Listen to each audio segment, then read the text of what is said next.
Hey guys, welcome back to the channel. Today I will be showing you how to use new tools menu in Gemini app on Android.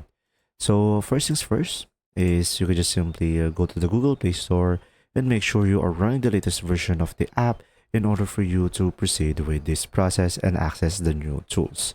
So now when there is any update, you should be able to see here update instead of open, and to make sure select the three dots on the top right and make sure to enable the auto update.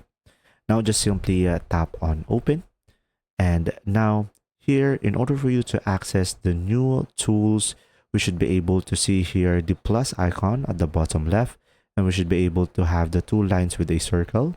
So from here, the new tools that they have is create image category and create music. So here on the create image, of course, we have to agree into their terms and service and tap on agree. And pretty much over here, we could pick a style for our images based on our preferences. And we will have multiple options over here based on our preferences. And pretty much once you have selected a one category, of course, you have to describe the photo that you want to generate, and the picture that you have selected will serve as the reference.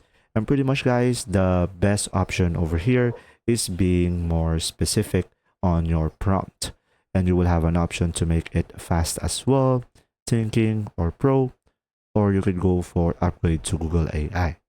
So now another feature that we could utilize is we could go for the create a music category.